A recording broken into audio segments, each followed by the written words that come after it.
Olá, senhoras e senhores, tudo bem? Aqui é o Tony Ventura, mais um episódio do Tecnologicamente Falando, e hoje eu trouxe o presidente da Ingram Micro, Flávio Moraes. A gente vai bater um papo sobre carreira executiva, sobre nuvem e sobre diversas outras coisas do mundo da tecnologia.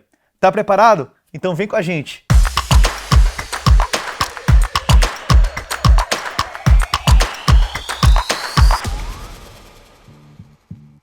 Doutor Flávio Moraes, doutor Flávio, como é que você quer que eu te chame? Como é que você prefere? Não, por favor, me chame de Flávio, nada de doutor. Tá bom. É um prazer estar aqui falando com você, Tony, e com todos que estão nos ouvindo. Muito prazer, Flávio, é um prazer imenso estar aqui com você. Hoje eu gostaria de falar com você sobre diversos assuntos do mundo da tecnologia, sobre nuvem, sobre carreira executiva. Tá Legal. Preparado? Vamos lá? Preparado. Tá ótimo. A primeira pergunta que eu e muita gente quer te conhecer um pouco melhor seria: quem é Flávio Moraes? Se você pudesse se descrever, como é que você se descreveria? Quem é Flávio Moraes? Acho que, olhando assim de onde nós viemos, né? Então, eu sou filho do Flávio, que eu sou Flávio Júnior, e da Dalva. Eu cresci em São Paulo, eu nasci em Franca, no interior de São Paulo, mas logo cedo mudei para São Paulo. Cresci ali na zona norte de São Paulo, logo desde cedo me interessando ali por diversas coisas e gostava de mexer com eletrônicos e tudo mais, e resolvi então estudar e entrar no colégio técnico. Então eu fiz colégio técnico em eletrônica na Federal de São Paulo.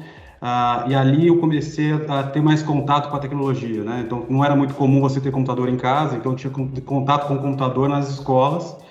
Mas eu fui para a área de eletrônica na primeira jornada.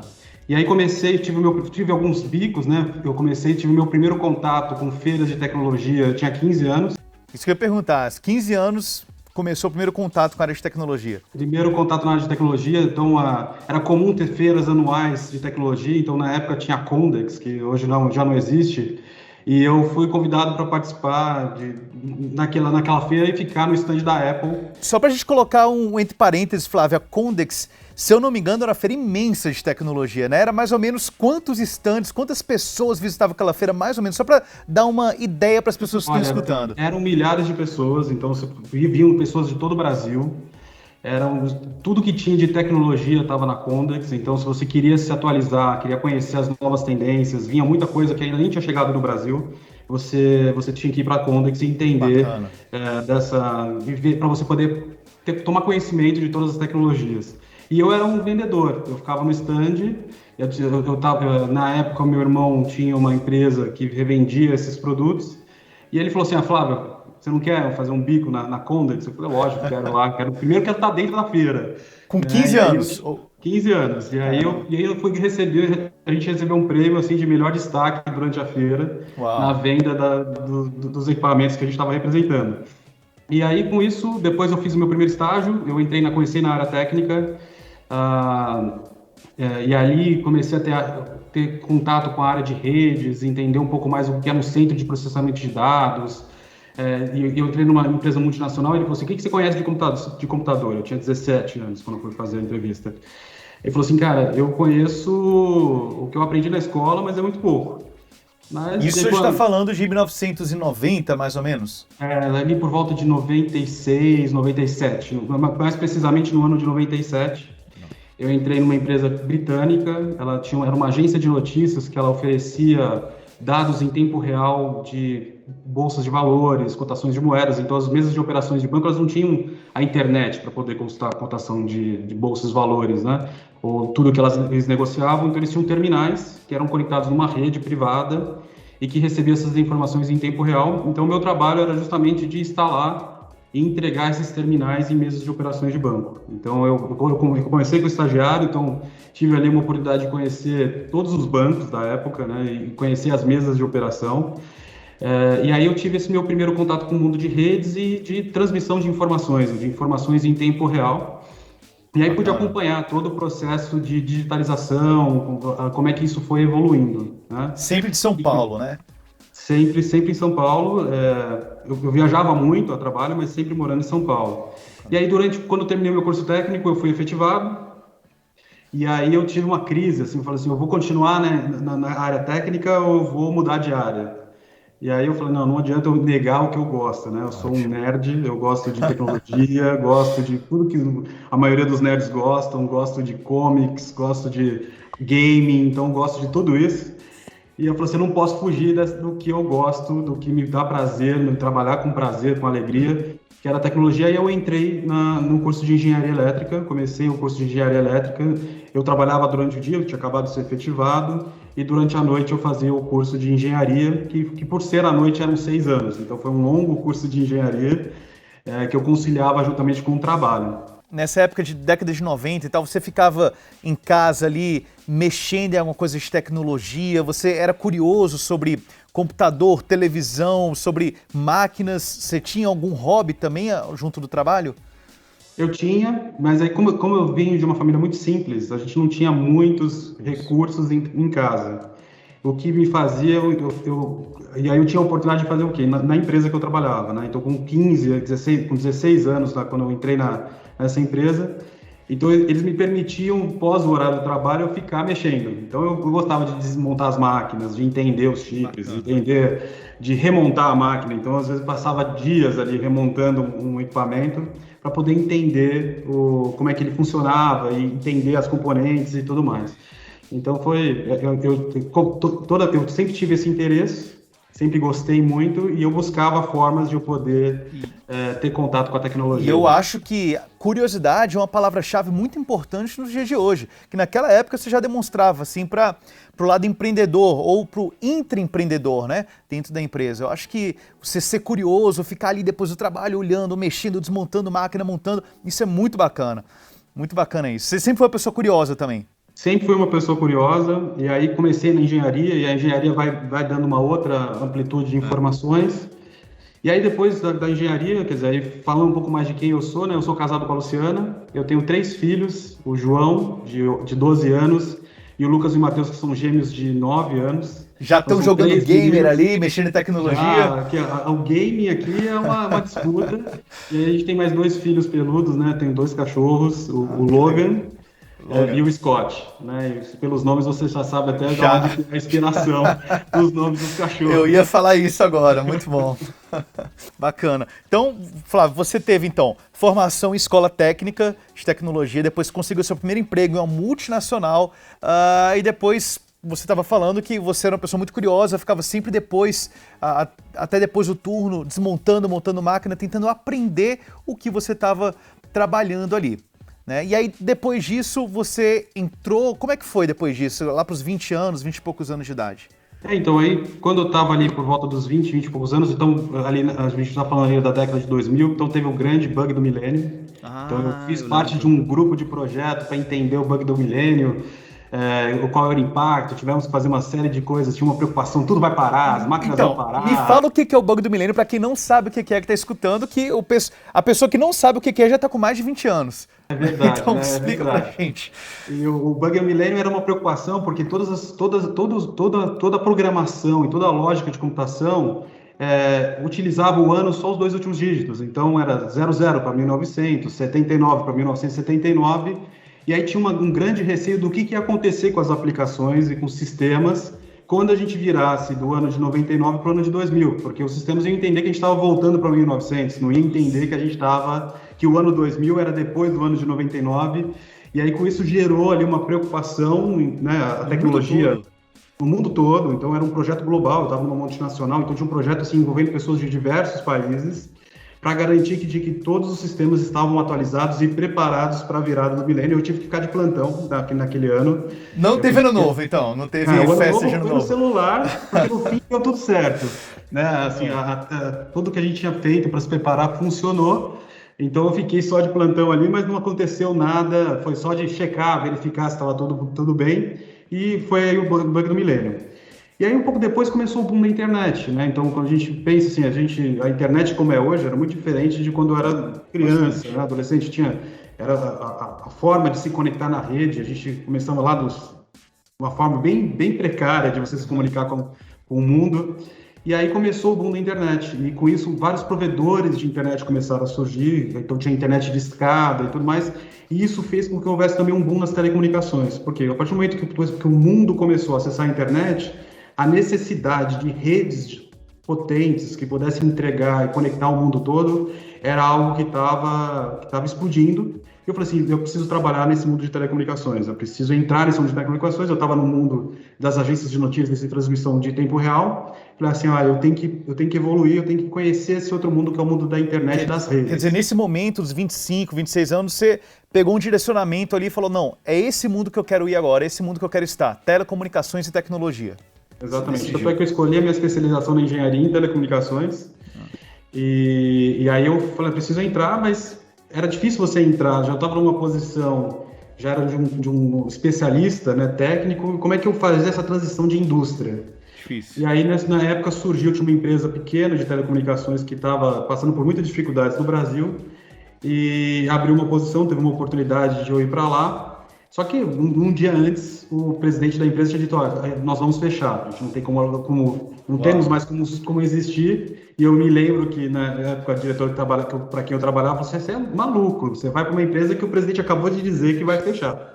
Não, mas eu tenho 21 anos, ou eu faço isso agora, ou eu não vou fazer mais, e eu quero entrar nesse mundo de telecomunicações, eu quero entender como é que essa rede toda funciona, eu quero fazer parte disso. E aí foi quando eu entrei numa empresa de telecomunicações, e logo 1 ano e meio depois ela foi adquirida pela Embratel, e aí eu acabei fazendo parte, né? Fiz parte de todo o processo de transição e acabei entrando numa grande empresa de telecomunicações por conta dessa aquisição. Que bacana, que bacana. E eu queria falar com você começou a falar sobre trabalhar com telecomunicação, com tecnologia. Como é que você ficou quanto tempo na Embratel? Depois da Embratel como é que você chegou até a Ingram Micro? Então, somando todo esse tempo de telecomunicações, eu fiquei 15 anos na Embratel, mas não parece que eu fiquei 15 anos. Por quê? Porque eu participei, eu tive a oportunidade de trabalhar em diversas áreas, em diversos desafios diferentes. Então, parecia que eu estava sempre começando um novo desafio, um novo emprego, mesmo dentro da mesma companhia. Fantástico, isso é muito bom.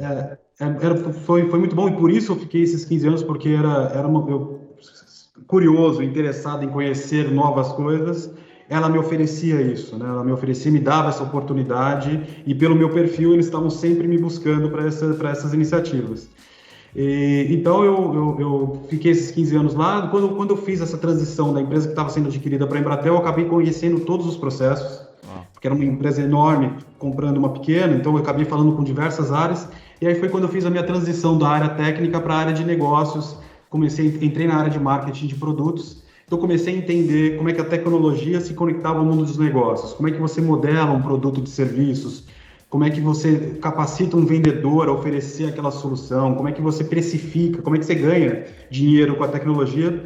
Então, essa experiência me permitiu trazer a minha bagagem técnica e conectar com o mundo de negócios do ponto de vista financeiro, comercial, marketing e tudo mais. Deixa eu tentar entender, me corrija se eu estiver errado, por favor, tá? Você entendendo um pouco de cada área da Embratel que te fez mudar a carreira técnica para a carreira executiva. Então, ou seja, sua curiosidade o ajudou também a entrar um pouco em cada área, estar interessado em cada área, em conhecer um pouco cada área, e isso te deu o momento de você mudar, fazer a transição, né, da área técnica para a área executiva, para a área de negócios. Foi isso mesmo? Foi isso mesmo. Então a curiosidade ela começou a ampliar, né? De entender. Então eu tinha contato com a área financeira, então eu estava tentando entender como é que se montava um business plan, um plano de negócios. Como é que conversar com a área comercial, entender como é que um vendedor traduzia aquilo que a gente estava fazendo e oferecer isso para um cliente. Entendi as estratégias de marketing, então como é que você posiciona um produto, como é que você divulga esse produto, de que forma, então várias coisas ali. Então eu acabei tendo contato com todas essas áreas, inclusive com as áreas de operações, que a área técnica era importante, né? No fim você está claro, entregando um serviço. Então eu conectava esses mundos, assim, essa curiosidade de fato me ajudou muito nessa transição. Muito interessante. E alimentava esse meu caráter de conhecer novas coisas. Eu não consigo, eu sempre tinha muita dificuldade de dar rotina se eu perceber que eu não estava aprendendo algo novo, né? A rotina é boa, mas eu falei assim, eu preciso buscar aquele desconforto de que eu tenho algo que eu não sei e que eu preciso conhecer. Poxa, muito bom. E aí você foi para a área de negócios, e aí quando que entra a as tecnologias, falando mais da nuvem em si. Quando que entra a nuvem, você chegou a pegar algum projeto de nuvem na Embratel ou no outro trabalho que você teve depois, que eu acho que foi na Claro, se eu não me engano, até chegar na Ingram Micro, como que ficou a nuvem na sua vida? Então, ali em 2012, chegaram para mim e falaram o seguinte: olha, tem uma coisa aqui de nuvem, tem um projeto aqui que é global de nuvem que a gente precisa desenvolver aqui no Brasil e a gente gostaria de convidar para você participar desse projeto, liderar esse projeto. Então, em 2012, quando a gente fala de computação em nuvem, ainda era bem o começo da adoção dessa tecnologia, as grandes plataformas ainda estavam se consolidando, então nuvem, a gente começa a falar mais de nuvem ali por volta de 2011. Então 2012 era muito recente. Ninguém conhecia muito bem o termo. Ninguém conhecia muito bem, faltavam profissionais que pudessem explicar e nos apoiar nessa construção. E aí eles me convidaram para desenvolver essa estratégia de nuvem para a Embratel, que até então eram várias ideias e teorias, porque no fim o modelo de nuvem ele foi se transformando e se consolidando de outras formas, né? Então eu lembro que a gente começou com um PowerPoint, tinham 3 slides, que eu e mais uma pessoa a gente desenvolveu essa ideia e lá em 2012. E aí, 3 slides de PowerPoint só? 3 slides, uma ideia, e no final de 2017 já era uma área com 70 pessoas e já com um posicionamento lá da Embratel muito forte no segmento que ela atua. Mas eu me lembro que até chegar nesse ponto, quando você trabalha com a inovação, quando você trabalha com algo que ainda está em processo de adoção, está muito no começo da curva de adoção dessa tecnologia, você tem que quebrar muita pedra pelo caminho. Exatamente. Né? Então, eu me lembro de eu estar em frente a um auditório cheio de gestores de TI de diversas empresas e eu ali falando sobre servidor em nuvem. E aí um deles levantou a mão e falou assim: me desculpa, eu entendi tudo isso, mas eu nunca vou colocar o meu servidor na nuvem, porque eu preciso saber o endereço, CEP, número, de onde que está o meu servidor, porque numa ocorrência, um problema, eu quero pegar meu carro, ir lá e resolver o servidor. Bater na porta dele. Não consigo imaginar algo que não sei onde, que eu não posso ir lá mexer, né? Eu tenho dúvidas de segurança e tudo mais, então esse era o tipo de discussão que a gente tinha lá no começo. Então, eu costumo dizer que era fácil falar do conceito, mas era difícil de vender, né? Porque é natural, tem um processo de evolução tecnológica, né? E hoje, em 2021, a gente não fala mais isso, né? A gente, assim, impensável, o mercado de nuvem no Brasil é de bilhões de dólares, a gente está falando, assim, de um mercado gigantesco, e grandes empresas, inclusive o governo federal e grandes empresas, pequenas empresas, todos os tipos de empresas estão movendo os seus workloads para a nuvem, assim como nós, né? Nós, como pessoa física, a nuvem ela faz parte do nosso dia a dia. Por falar em nuvem, que as pessoas nem estão sabendo que estão usando às vezes, eu percebo que, eu não sei se você concorda comigo, mas eu percebo que a melhor tecnologia é quando a tecnologia é invisível, entre aspas. É como se fosse o ar que a gente respira, a luz elétrica, que a gente deveria ser mais consciente, mas o que eu quero dizer é que a gente liga e desliga, a gente nem percebe que ela está ali. A gente só percebe quando ela acaba, a luz. É verdade. E aí o cloud está aí também, a gente nem percebe que está usando o cloud. E isso significa que o cloud entrou no mundo já e já está aceito pela sociedade. É uma tecnologia invisível, isso é muito bom. E aí eu queria, não sei se você vai lembrar, de algum momento o primeiro momento que você se lembra ter usado cloud na sua vida. Eu me lembro, eu vou dar um exemplo depois, mas eu queria saber quando você se lembra de ter usado a primeira vez o cloud, a nuvem. Olha, para você ver como que às vezes a gente nem percebe que a gente está usando a nuvem, né? Eu me lembro que e-mail, por exemplo, e-mail era algo que você usava nas empresas, então as empresas tinham suas plataformas de e-mail, eram próprias, não era comum você ter um e-mail gratuito como a gente tem hoje.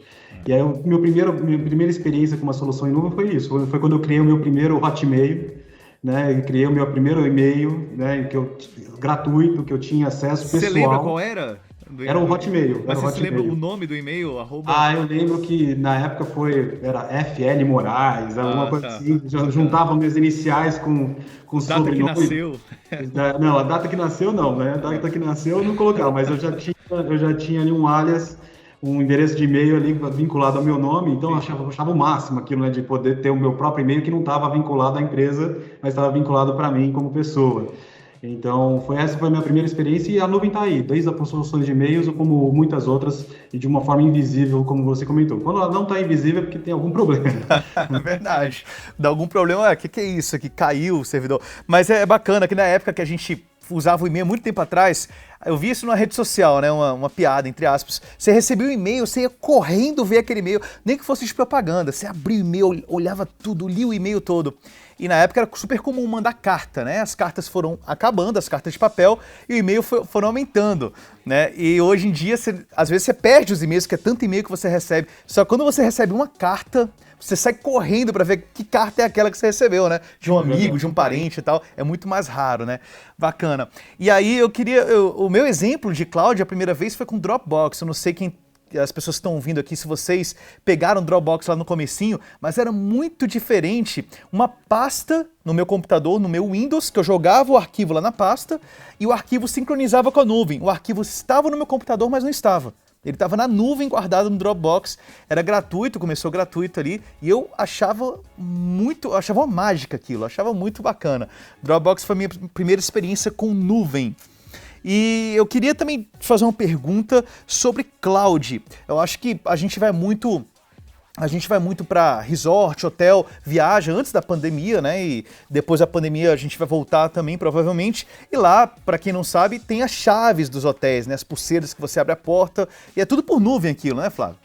Sim, sim. A maior parte das aplicações elas estão rodando em nuvem, né? Até porque você pensa em nuvem como energia. Eu estava agora, antes de vir para cá, eu passei pelo quarto dos meus filhos, uma lâmpada estava acesa e não tinha ninguém no quarto. Foi um desperdício. Claro. Você está iluminando, mas não tem ninguém. Então, quando você vai para um modelo em nuvem, é o mesmo conceito, né? Você utiliza o recurso quando você precisa, né? No momento que ele é necessário. Na hora que ele não é mais necessário, ele desaloca. E aloca para uma outra necessidade, para uma outra demanda que está surgindo na rede. Então, isso do ponto de vista de eficiência, de evitar o desperdício, do ponto de vista da sustentabilidade, é muito bacana. Então, vai além da tecnologia. A gente tem o mesmo conceito de otimização dos recursos também no modelo da plataforma em nuvem. A Ingram Micro, eu posso dizer que é a maior distribuidora de tecnologia do mundo, certo? No seu posto de presidente da Ingram Micro, aqui no Brasil, como é que você vê o cloud dentro da empresa nos próximos anos? Então, acho que até agora falando da Ingram, faltou eu te contar como é que eu vim para a Ingram. Sim, né? É verdade. Faltou eu te contar como é que eu vim para a Ingram. E aí, justamente no final ali de 17, eu pensei, falei assim, já estava na Embratel lá aos 15 anos, que é do Grupo Claro. E eu falei, puxa, agora qual é o meu próximo passo de carreira? E eu quero estar agora numa empresa, um hub de tecnologia. Queria estar em um lugar que oferecesse uma maior diversidade de tecnologias e que também me contribuísse para alguns elementos que eu não tinha na minha carreira. Então, eu vim de uma empresa que tinha um modelo de venda direta, e aí, de repente, surgiu a Ingram, que tinha uma estratégia fantástica, apresentou uma estratégia fantástica de nuvem, uma oportunidade de liderar a área de soluções digitais e cloud na Ingram Micro. Então, no final de 2017, eu aceito esse convite de vir para a Ingram, assumindo a área de soluções digitais, que leva toda a estratégia de nuvem da companhia aqui no Brasil. E aí eu entro no universo de do maior distribuidor de tecnologia, no Brasil e no mundo, e que era um hub de tecnologia. Era uma coisa assim, para um nerd, assim, isso aqui é um parque de diversões. É verdade, isso que eu ia falar. Você tem acesso a dispositivos de mobilidade, você tem acesso a IoT, você tem cloud computing, você tem data center, você tem rede. E tem os clientes de vocês também, que são os maiores do mundo também. Eles são os maiores, então, e associado ao ecossistema, que justamente é o ponto da venda indireta. Então, eu não tinha tido ainda um contato tão forte com o modelo de venda indireta, e aí eu entro num ecossistema, numa comunidade de empresas, empresários. Temos milhares de empresários que são parceiros e nossos clientes da Ingram, que são pessoas também olhando para a tecnologia, que estão entregando tecnologia para os seus clientes e que trabalham juntamente conosco. Então, a possibilidade de, a cada dia, eu ter contato com uma tecnologia diferente, com um grupo de pessoas diferente, empresários que seja um empresário que está pensando na mobilidade, está pensando na parte de nuvem, no data center, cada um deles tem lá o seu segmento de atuação. Isso me trazia uma diversidade. Então, para aquele cara curioso lá do passado, que segue curioso, era fantástico. Assim, cara, todo dia eu tô aprendendo uma coisa nova. E aí eu entrei na Ingra em 17, e aí agora, no mês de março, recebi aí o convite para assumir a empresa. Então agora olhando ela de uma forma integral, e aí podendo ainda mais ter contato com mais tecnologias, e certamente a minha experiência em nuvem é um fator importante da minha carreira, e a Ingra tem feito todo um trabalho de investimento. Ela começou, juntamente com a gente, quando eu comecei lá em 2012, a Ingra também começou muito antes, olhando qual seria o papel da distribuição, do distribuidor de tecnologia nesse mundo de nuvem.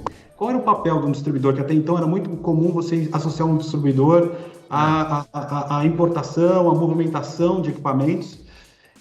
Como é que, no modelo onde você tem um acesso à internet, você tem acesso a essas informações, como é que um distribuidor poderia aportar e trazer valor aos seus parceiros? Então, certamente, nuvem hoje é um pedaço, uma estratégia importante para nós, e a gente vai continuar trabalhando e olhando como é que a gente pode ter cada vez mais coisas, ou como a gente costuma dizer, o X as a Service, ou tudo como serviço. Certamente é um dos pilares aí da nossa estratégia que eu pretendo utilizar da minha experiência para contribuir juntamente com todo o time. Bacana. Como executivo de TI, imagino que você tenha planos talvez de deixar a Ingram muito mais digital também hoje e está também junto com os clientes, né? Então, como é que você vê a transformação digital na Ingram Micro e nos parceiros ou clientes em torno de vocês? A transformação digital é aquilo que nos tira da zona de conforto o tempo todo, né? Porque e tudo que está acontecendo, tudo isso que a gente comentou, né? A cloud, os aplicativos, todo o nosso modelo de consumo ele foi transformado. Então, se você pensar há não muito tempo atrás, para eu poder assistir um lançamento de um não no cinema, eu tinha que ir numa locadora, chegar lá.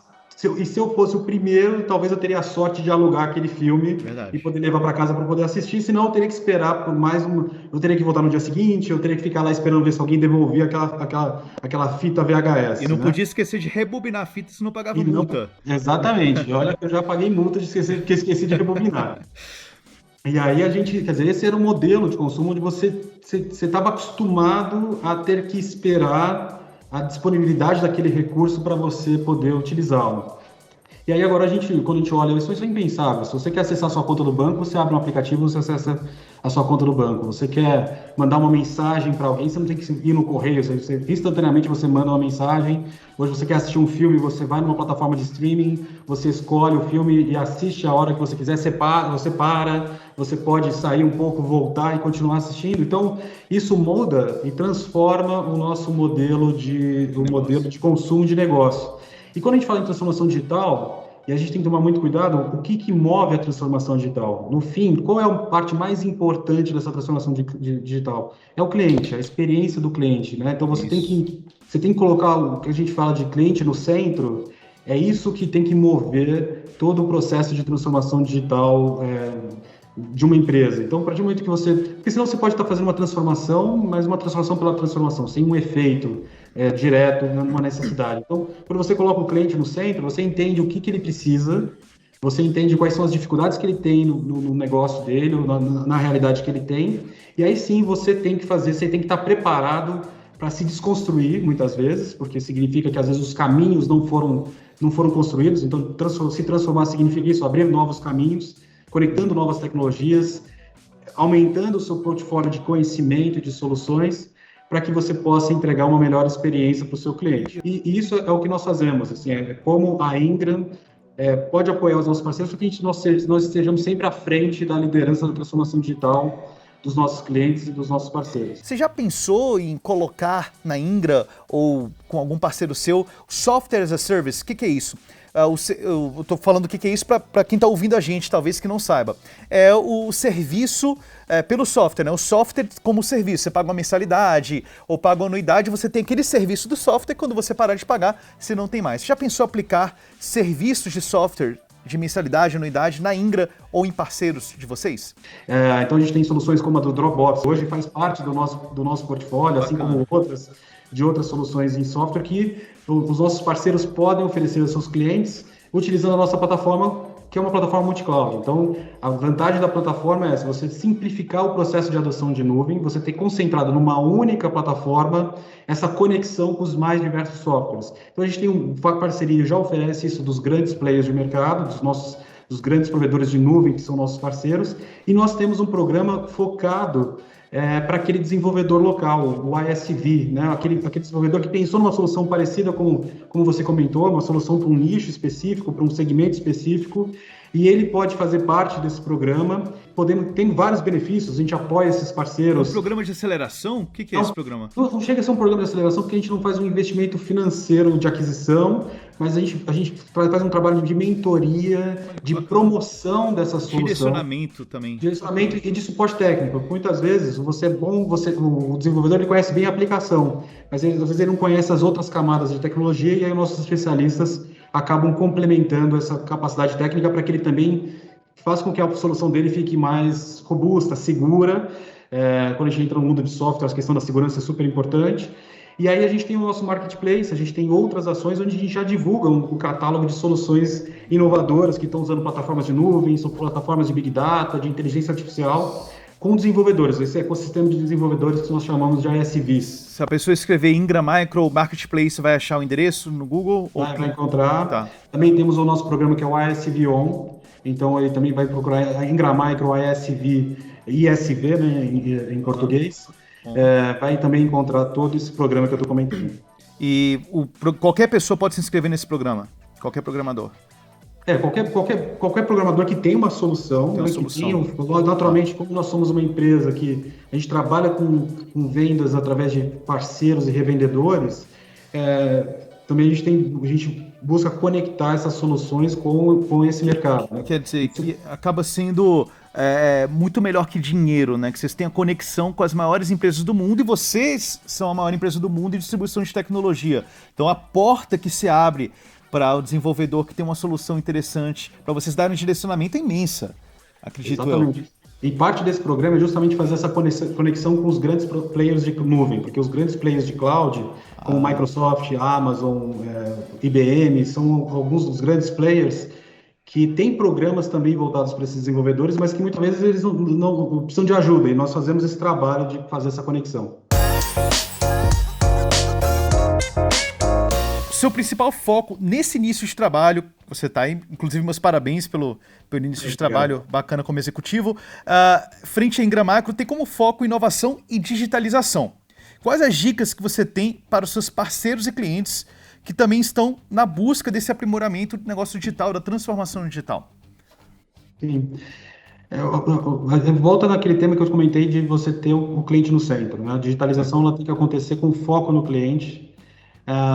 Tem que estar aberto à adoção de novas tecnologias, tem que estar aberto a desconstruir para poder reconstruir, porque quando você fala de digitalização, de transformação, é isso mesmo, é tirar a gente da zona de conforto, é fazer com que a gente repense a forma dos nossos processos, a forma de vender, a forma de entregar o serviço ao nosso cliente. Muitas vezes ela precisa evoluir, né? Então ela precisa se transformar, então significa muitas vezes desativar algo que até então funcionava, mas que agora não se aplica a esse novo mercado.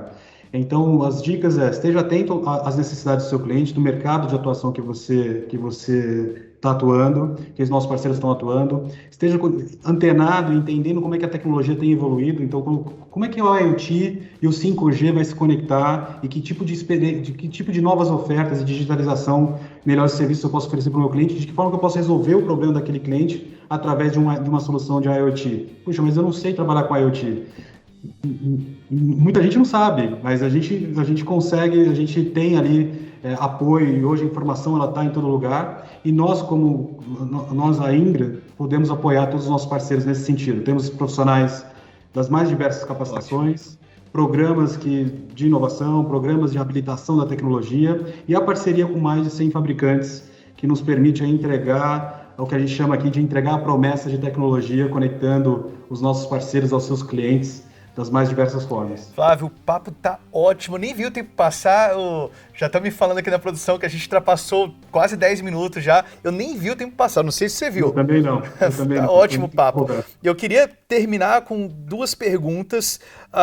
Quais são os principais investimentos ou apostas que você, Flávio, ou a Indra Micro está fazendo para os próximos anos e pedir para você deixar uma mensagem final para todo mundo que está ouvindo aqui, por favor. Assim, a gente tem diversas estratégias, nós temos uma posição de liderança, somos esse hub todo de tecnologia, mas certamente a gente tem olhado para as inovações e para as novas tendências de tecnologia. Então, a gente tem hoje, se posso falar do ponto de vista de negócio, de tecnologia, a gente tem uma estratégia muito consolidada, uma frente ali pensando em IoT. IoT é uma frente estratégica para nós. Nós recentemente lançamos o nosso Centro Mundial de Excelência em IoT, onde os nossos parceiros podem visitar virtualmente, né, enquanto o momento permite, depois presencialmente, e que é um verdadeiro laboratório para quem quer criar soluções à volta de IoT. Então, a gente tem investido com novas parcerias, investido em profissionais, para que a gente possa ser aí um grande hub de conhecimento e de habilitação de uso de tecnologia de IoT para os nossos parceiros. Em São Paulo? Não, ele está na Califórnia, né? A gente tem o hub na Califórnia, mas a gente tem aí como visitar virtualmente e até mesmo presencialmente. E um outro ponto que a gente tem investido, que é um grande driver para nós, é a parte de cybersecurity. Então, quando a gente fala de adoção de novas tecnologias, cloud, IoT, isso também faz com que as ameaças virtuais sejam mais diversas, sejam diferentes. Então, faz com que a gente tenha que ter cada vez mais soluções mais robustas, protegendo os mais diversos dispositivos. Antes, a ameaça estava muito limitada ao seu computador, talvez ali no seu celular, né? A gente tinha ali esse computador e celular. Hoje, a sua câmera de vídeo em casa, a sua webcam que a gente está usando, ela pode ser um dispositivo que pode ser alvo de um ataque cibernético. E isso exige novas tecnologias. E nós firmamos muitas parcerias nos últimos anos com grandes players de segurança, e hoje a Indra oferece o portfólio mais completo de cybersecurity também. Então, essa é uma das frentes da nossa estratégia. E, naturalmente, a parte de cloud, como a gente vai seguir nessa estratégia que a gente tem como estratégia global, oferecendo cada vez mais soluções e serviços profissionais à volta da nuvem, ampliando o nosso portfólio e complementando com outras soluções. Fantástico. Flávio, mensagem final para todo mundo que está ouvindo a gente, uma mensagem de carreira, de intraempreendedorismo, de tecnologia, mensagem de vida, por gentileza. Tá legal. O que eu posso falar como mensagem, assim, uma coisa que eu não tem como esquecer o que me motivou, né? Sempre me motivou. Como eu comentei no começo, eu vim de uma família muito simples, mas meu pai sempre falou assim: não importa de onde você vem, não importa dos recursos que você tem, nada te impede de você sonhar. Então, sonhe grande, sonhe alto, porque você vai conquistar grandes coisas. Então, meu pai sempre, dentro das limitações e de tudo que a gente tinha, mas ele sempre me incentivou a sonhar grande, sonhar alto e trabalhar firme e duro por isso. Então, meu pai sempre foi uma referência de alguém que trabalhou muito. Meu pai trabalhava muitas horas, justamente para que a gente pudesse ter uma condição digna de vida. Então, ele me ensinou isso, me ensinou no sentido de pensar grande. Então, sempre pensei grande, independente de onde eu estava vindo, do que eu tinha e do que eu não tinha, de que eu podia ir atrás e buscar esses conhecimentos. Então, minha recomendação desse ponto de vista de vida é de pense grande, não importa de onde você vem, as condições. A tecnologia é cada vez mais democrática, a gente sabe que ainda tem muito a se fazer, mas a informação está acessível, a gente tem trabalhos muito importantes nesse sentido. E a parte de tecnologia seja curioso, a tecnologia é encantadora, é fantástica, como ela resolve e traz aí melhorias para o nosso dia a dia em todas as áreas, em todos os segmentos. Então a tecnologia está em todas as áreas. Então se você trabalhar na medicina, a tecnologia está lá. Se você está no varejo, ela está lá. Então hoje não existe uma área que você não tem que ter algum nível de conhecimento de tecnologia. Então minha recomendação para todos aqueles que estão se formando, que estão pensando nas suas carreiras, tem um espaço ali para a tecnologia, porque ela está em todos os segmentos. Fantástico, Flávio. Olha, salva de palmas. Obrigado, foi um prazer falar com você e eu tenho certeza que vai ser muito inspiradora essa entrevista que a gente fez. Muito obrigado, Flávio. Até a próxima. Obrigado, pessoal. Então, fiquem ligados nos próximos episódios do Tecnologicamente Falando. Siga a Indra Micro nas redes sociais e a gente está lá sempre no Spotify para você ouvir e reouvir quantas vezes você quiser. Um abraço para você, até o próximo episódio do Tecnologicamente Falando.